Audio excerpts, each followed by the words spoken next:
Hello guys, உண்மையை உறக்க சொல்லுவோம். நான் உங்கள் ஃபிட்னஸ் ஆரா. நீங்கள் ஒரு பிகினர்ஸாக இருந்து ரன் பண்ணுறதை கொஞ்சம் இம்ப்ரூவ் பண்ணிக்கணும்னு விருப்பப்பட்டீங்க அப்படின்னா இந்த சில டிப்ஸுகளை நீங்கள் பயன்படுத்தி பாருங்கள். நான் சொல்கிற டிப்ஸு உங்களுக்கு கரெக்டாக இருக்குன்னு சொல்ல முடியாது. ட்ரை பண்ணுங்கள், இன்னும் 4 பேர் சொல்கிறதையும் கேளுங்க, அதெல்லாம் ட்ரை பண்ணுங்கள். உங்களுக்குன்னு ஒரு ஐடியா கிடைக்கும், அதில் எது பெஸ்ட்டுன்னு உங்களுக்கு ஒரு ஃபீல் கிடைக்கும். அதை வச்சு நீங்கள் உங்களோட ரன்னிங்கை இம்ப்ரூவ் பண்ணிக்கோங்க. இப்போ நான் பிகினர்ஸாக இருக்கப்போ பார்த்தீங்க அப்படின்னா என்னோடய டார்கெட் வந்து ஒரு 10 மினிட்ஸ் நான் ஸ்டாப்பாக ஃபஸ்ட்டு ரன் பண்ணணும்னு ஒரு 1 வீக் ரன் பண்ணேன்.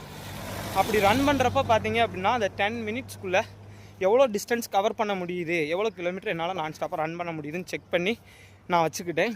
அடுத்து இருக்க பார்த்தீங்கன்னா அந்த 10 மினிட்ஸ்க்குள்ளே கொஞ்சம் ரன்னிங்கை ஸ்பீட் பண்ணி ரன் பண்ணேன். அதுக்கடுத்து ஒரு 2-3 டேஸ் பிரேக் எடுத்தேன். பிரேக் எடுத்துகிட்டு ஒரு 1/2 hour நான் ஸ்டாப்பாக ரன் பண்ணணும், இல்லைனா ஒரு 20 மினிட்ஸ் நான் ஸ்டாப்பாக ரன் பண்ணணும் அப்படின்னு சொல்லி ஸ்டார்ட் பண்ணுங்கள். அதில் கொஞ்சம் ரொம்ப கஷ்டமாக தான் இருக்கும். கொஞ்சம் கொஞ்சமாக இம்ப்ரூவ் பண்ணுங்கள். ஒரு கட்டத்தில் பார்த்திங்கன்னா நம்ம எதிர்பார்க்க முடியாத அளவுக்கு நம்ம இம்ப்ரூவ் பண்ணிக்கலாம். ஆனால் இதில் என்ன ஒரு பிரச்சனை அப்படின்னா, நம்ம ஸ்டார்ட் பண்ணாத வரைக்கும் தான் நம்மளோட திறமை என்னன்னு நமக்கு தெரியறதில்ல. ஸ்டார்ட் பண்ணிட்டோம் அப்படின்னா நம்ம இம்ப்ரூவ் பண்ணது நமக்கே தெரியாது. நம்ம இவ்வளோ தூரம் டெவலப் ஆகிட்டோமே, பரவாயில்ல அப்படிங்கிற மாதிரி தான் இருக்கும். ட்ரை பண்ணுங்கள் கைஸ். இது எதுக்காக நான் சொல்கிறேன் அப்படின்னா, ஒவ்வொரு வீட்லேயும் சின்ன குழந்தைங்களுக்கு நல்லா படிங்க, நல்லா வேலைக்கு போங்க, நிறையா சம்பாதிங்கன்னு சொல்லி கொடுக்குற நம்ம எத்தனை பேர் வந்து குழந்தைங்களுக்கு நீங்கள் உடலை ஆரோக்கியமாக வச்சுங்க, நல்ல பழக்க வழக்கங்கள் நம்ம நிறையா சொல்லிக் கொடுக்க தவறோமோன்னு எனக்கு தோணுது. இன்றைக்கி இருக்க தலைமுறையினர் வந்து நடந்துக்கிற விதங்கள்லாம் பார்க்குறப்ப அந்த மாதிரி தான் இருக்குது. நம்ம வந்து குழந்தைங்களுக்கு இப்போயே சொல்லிக் கொடுங்க. நல்ல வேலை வந்து எந்தளவுக்கு முக்கியமோ, நிறையா பணம் சம்பாதிக்கிறது எந்த அளவுக்கு ரொம்ப முக்கியமோ, இந்த சமூகத்தில் நம்ம உடம்பை ரொம்ப ஆரோக்கியமாக வச்சுக்கிறது அதை விட 200 மடங்கு ரொம்ப முக்கியத்துவம் சொல்லிக் கொடுங்க.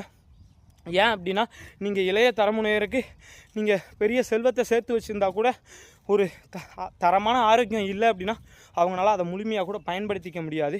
இன்றைக்கி இருக்க தலைமுறையினருக்கு எல்லாருக்கும் எல்லாமே ஈஸியாக கிடைக்கிது. அன்றைக்கி மாதிரி சின்ன வயசில் வசதி இல்லாதவங்க பார்த்திங்கன்னா கூழ் குடிப்பாங்க, கொஞ்சம் வசதியானவங்கனால தான் அரிசி சாப்பாடே சாப்பிட முடியும். அந்த மாதிரி ஒரு சூழ்நிலையில் நமக்கு இப்போ இல்லை. நம்ம எல்லாருக்குமே பார்த்திங்கன்னா இன்றைக்கி எல்லார் வீட்லேயும், அந்த காலத்தில் சைக்கிளே வந்து எல்லார் வீட்லேயும் இருக்காது, இன்றைக்கி பைக்லேருந்து கார் வரைக்கும் எல்லார் வீட்லேயுமே இருக்குது.